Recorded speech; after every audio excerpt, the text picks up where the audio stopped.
Educating the next generation is one of the most crucial responsibilities we have. This series of videos is designed to break down some of the more daunting aspects of charter board membership and to demonstrate how achievable a great charter school really is when the right people are involved. An effective charter school is one that handles its money responsibly. So with that in mind, let's talk finances. Public charter schools, like public district schools, are completely free to attend. But while the school's students and parents don't have to worry about the monetary side of things, its board needs to stay up on the finances at all times. The truth is that funding is almost always lower for charter schools than their district equivalents, which means you'll have to be extra meticulous in the way you manage those funds.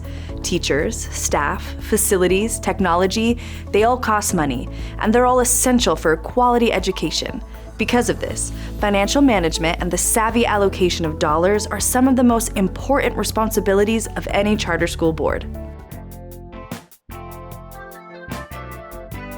Like we mentioned in an earlier episode, one common misconception about charter schools is that they themselves aren't public schools.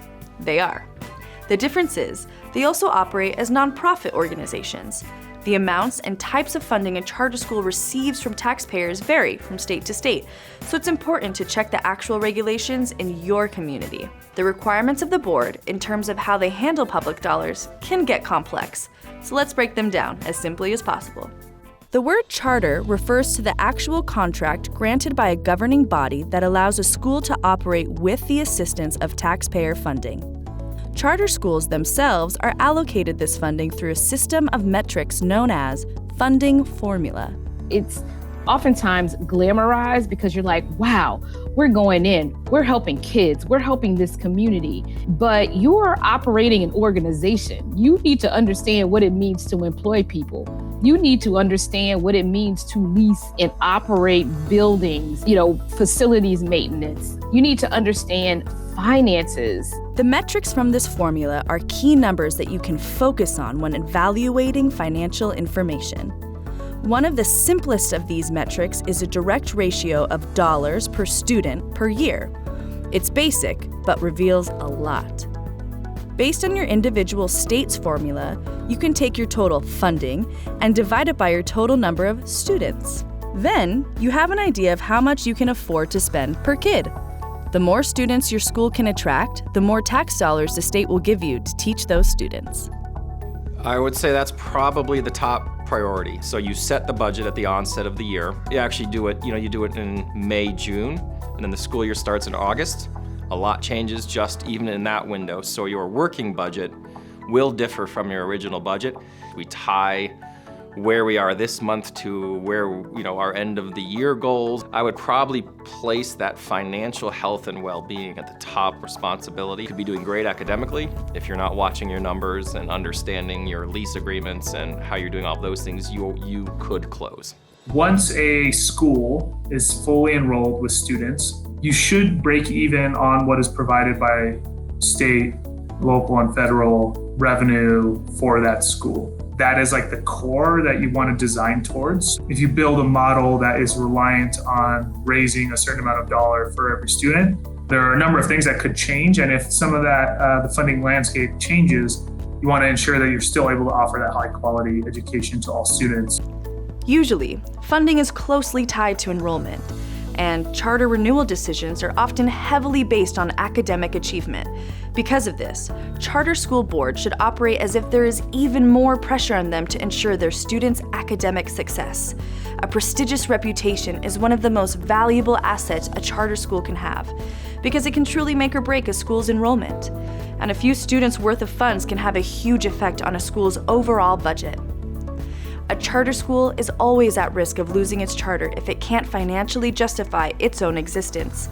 So, for your school to make financial sense, it has to perform above and beyond the status quo.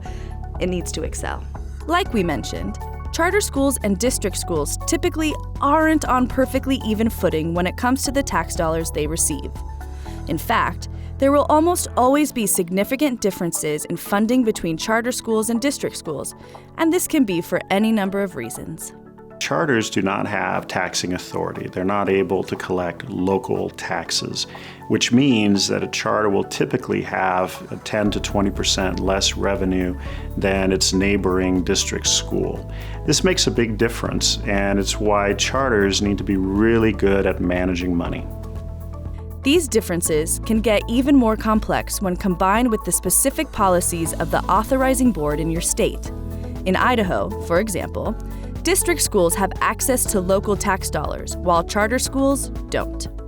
Despite this difference, there are actually several financial advantages charter schools have over their district counterparts. For instance, in Idaho, charter schools have more flexibility in the way they spend their budget. Salary apportionment doesn't get cut if the school doesn't use its entire allocated amount, which helps free up funds for other areas. Again, all of these little details and regulations will vary depending on where your school actually operates. So, the best thing you can do is to truly understand your state school funding formula and make smart decisions around the best uses of your scarce dollars. Every charter school board needs a quality school finance official working for them and with them.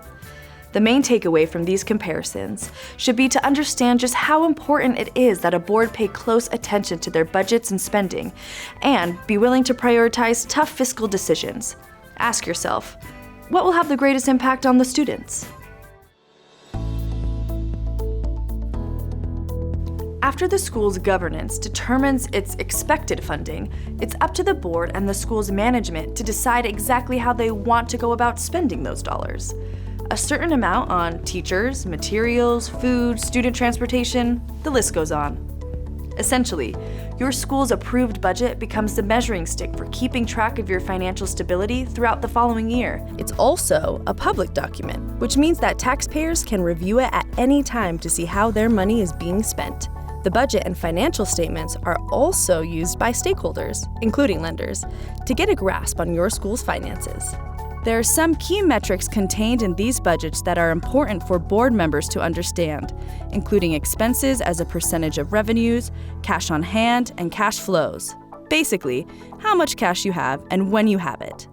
If the school has outstanding debt, board members should also keep track of the metrics in the school's loan agreements, the most common being the school's debt service coverage ratio. Beyond the obvious organizational benefits, a detailed budget allows the board to perform regular reviews, often monthly, that serve as a form of internal control. Internal controls are a set of financial actions or processes which a charter school or any organization should put in place to make sure that a number of different people are involved in financial transactions so that you don't have one person or two people being solely in control or in charge of what's happening with the money. It's a way of spreading around the responsibilities so that an organization, a board, has greater confidence that all the money is being spent appropriately, nothing's being misspent. Yeah, as a board member, I want to see the financials every month to see where we're at. The number one reason charters go under is financial mismanagement. So really holding your principal or founder accountable on that. Essentially, internal controls are there to prevent wrongdoing, such as fraud or embezzlement, and to ensure the school is using appropriate and transparent processes to protect taxpayer dollars. When setting up your internal controls, there are a few key areas to focus on. The establishment of consistent organizational policies for spending, a series of questions to unearth reasons for discrepancies, and delegation of tasks to significantly reduce the possibility of fraud. Honest mistakes and discrepancies can always be fixed. Nobody should be offended by fair questions. Most boards have a board treasurer and a finance committee that oversee the lion's share of the school's finances.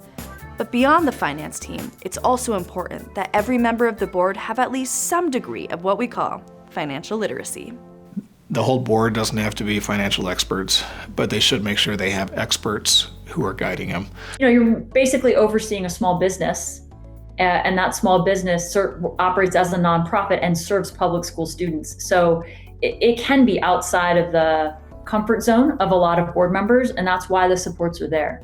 As a board member, you should at least understand the finances well enough to track the performance of the professionals you hire.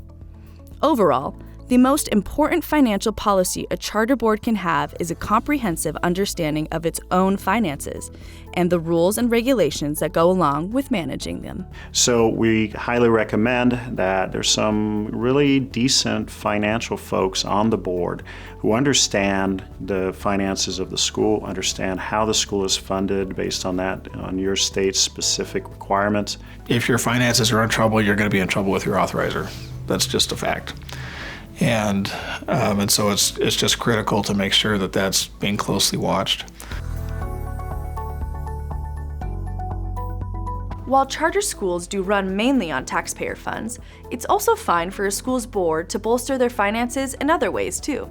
Fundraisers, auctions, donations, they're all fair game as ways to put a few extra dollars into the school's operation. In fact, well-executed fundraising is something many excellent charter schools have in common. You're on a nonprofit board that supports the education of young people. If you don't raise as much money to improve their livelihoods, I need you to find your resignation letter and write it, because that is literally the key to a lot of breaking the challenges and barriers for our young people is resources. One smart place to look for donations is the board itself. Since the board is probably made up of people who are already passionate about the school, chances are high that they might be willing to contribute more than just their time and talent. And, as active members of their community, they might have some other potential donors in mind as well. You want to make sure that whatever promises you made as a school are being fulfilled, and if not, what resources can you as a board member provide the school so that those promises are being met? Remember, your charter school's free to attend. Public status is a non-negotiable requirement to receive taxpayer funding. Any real fees required from students for the basic school days are a big no-go. Suggested donations are allowed and even advisable to help offset the cost of supplies, sports equipment, stuff like that. But they absolutely have to be just that, suggested. Internal staffing and outside contracting are also both areas where budget conservation can be done, as long as certain rules are followed. From parents to local vendors and businesses to community organizations, all types of people might be willing to offer free or discounted services. As long as these services are contracted on the up and up, you can feel free to accept them. In this episode, we've discussed a brief overview of exactly what type of things to keep in mind as a board member when it comes to your school's finances. Overall, the most valuable thing you can do to ensure the health of your finances is to understand them. And remember, the mission of the school is what's important. Healthy finances are just another means of staying on the right track.